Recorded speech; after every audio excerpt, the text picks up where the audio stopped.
Mayat di dalam kubur ini menjerit-jerit hingga membuat sahabat Nabi Muhammad menangis sedih. Nabi Muhammad adalah seorang manusia pilihan Allah, yang diberikan kemampuan untuk mendengar suara siksa di dalam kubur. Dalam hadis riwayat Bukhari Muslim dari Ibnu Abbas, disebutkan bahwa Rasulullah Shallallahu Alaihi Wasallam mampu mendengar suara mayit yang sedang diazab di dalam kubur dari dua kuburan yang dilewatinya. Diceritakan oleh Ibnu Abbas radhiyallahu anhu, sewaktu Nabi Muhammad Shallallahu Alaihi Wasallam berjalan bersama para sahabatnya melewati dua kuburan. Tiba-tiba, beliau berkata, orang yang berada di dalam dua kubur ini telah disiksa oleh Allah. Para sahabat lalu bertanya, apakah keduanya itu disiksa karena melakukan dosa besar? Nabi Shallallahu Alaihi Wasallam menjawab, benar, salah satunya berjalan di muka bumi ini dengan suka mengadu domba. Adapun yang satunya lagi tidak pernah menutupi dari air kencingnya, maksudnya, percikan dari air kencingnya itu seringkali mengenai tubuhnya atau pakaiannya. Lalu, dipakainya untuk melakukan sholat tanpa mencucinya terlebih dahulu atau berganti dengan pakaian yang suci. Kemudian, Rasulullah Shallallahu Alaihi Wasallam mengambil kayu yang masih basah lalu dipatahkan menjadi dua. Selanjutnya, beliau menancapkan kayu tadi pada masing-masing dua kubur tersebut seraya bersabda, semoga kayu ini dapat meringankan siksa keduanya selama kayu belum kering. Hadis riwayat Bukhari. Ya. Selain kisah tadi, ada sebuah kisah kubur yang membuat sahabat Nabi Muhammad menangis sedih. Dikisahkan, dahulu sahabat Utsman bin Affan radhiyallahu anhu tengah berdiri di dekat pemakaman. Tak lama di lokasi itu, tiba-tiba sahabat Utsman menangis terseduh-seduh hingga air matanya membasahi jenggotnya. Salah seorang sahabat lalu bertanya, saat teringat surga dan neraka saja kamu tidak menangis. Namun, mengapa engkau menangis karena kuburan ini? Sahabat Utsman menjawab, aku mendengar Nabi Shallallahu Alaihi Wasallam pernah bertutur, sesungguhnya alam kubur adalah persinggahan pertama dari beberapa persinggahan di alam akhirat. Apabila seseorang selamat di alam kubur, maka alam sesudahnya akan lebih mudah. Dan apabila seseorang tidak selamat di alam kubur, maka alam setelahnya akan lebih buruk dari alam sebelumnya. Inilah yang menyebabkan tangis sahabat Utsman. Ia teringat pada nasihat sang kekasih hati yaitu Rasulullah Shallallahu Alaihi Wasallam. Sebuah nasihat yang amat benar dan membuat siapa yang mendengarkan lalu memikirkannya dalam-dalam. Sahabat Utsman bin Affan juga pernah mengatakan satu sabda Nabi Muhammad yang lain.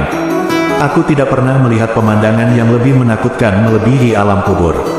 Dikisahkan juga, dahulu pernah Rasulullah Shallallahu Alaihi Wasallam sedang melewati kuburan yang berisi 6, 5, atau 4 orang. Dalam hadis riwayat Muslim, Zaid bin Sabit menceritakan bahwa pada saat Rasul berada di kebun Bani Najjar dengan menunggangi keledai, tiba-tiba keledai tersebut menyimpang dari jalanan. Bukan hanya itu, keledai yang dinaiki Rasul tersebut lari dan hampir saja menjatuhkannya. Ternyata, diketahui tempat yang dilewatinya tersebut merupakan kuburan yang berisi beberapa orang. Kemudian, beliau bertanya kepada salah satu laki-laki, siapa yang mengenal penghuni kuburan ini? Laki-laki itu pun menjawab, saya. Kapan mereka meninggal? Nabi Muhammad bertanya lagi. Ketika mereka masih syirik, jawab laki-laki itu. Lalu, setelah itu Rasulullah bersabda, sesungguhnya umat ini diuji dalam kuburannya. Dan, kalau bukan karena kalian akan takut menguburkan, sungguh aku akan berdoa kepada Allah agar Ia memperdengarkan azab kubur yang kudengar kepada kalian. Kisah Nabi Muhammad mendengar suara siksa kubur selanjutnya datang dari Sahih Al-Bukhari, Sahih Muslim, dan Sunan An-Nasai, di mana Abu Ayyub Al-Ansari menceritakan bahwa pada suatu malam hari Rasulullah keluar, yaitu tepatnya setelah matahari terbenam. Pada saat itu, beliau mendengar suara kemudian bersabda, seorang Yahudi sedang disiksa dalam kuburnya. Selain itu, dalam hadis riwayat Bukhari Muslim dari Ibnu Abbas juga menyebutkan bahwa Rasulullah Shallallahu Alaihi Wasallam pernah melewati dua kuburan dengan mayat yang sedang disiksa di dalamnya. Pada saat itu, Rasulullah bersabda, keduanya sedang disiksa, tapi bukan karena dosa besar. Kemampuan Nabi Muhammad dalam mendengar suara siksa kubur ini memang menjadi keistimewaan tersendiri. Bahkan dikatakan bahwa Allah memberikan anugerah ini kepada tokoh-tokoh terpercaya yang tidak mempunyai cacat dalam agama serta sifat kejujuran yang dimilikinya. Ada beberapa keadaan orang yang telah mati di dalam kubur. Ada yang rohnya duduk, meminta, merasa nikmat dan sengsara, serta berteriak, yaitu ketika roh masih terhubung dengan badan yang terbaring di dalam kubur. Sungguh ini merupakan suatu kebesaran Allah yang patut diyakini agar seluruh umat muslim dapat bertaubat dan memohon ampun kepadanya.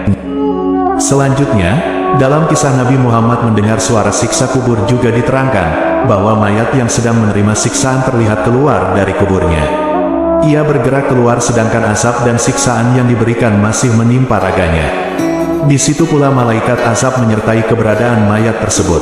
Pada mayat-mayat tersebut juga ditemui mereka yang bergerak dan berjalan keluar kubur dalam keadaan duduk dan tersiksa oleh asap yang menimpanya.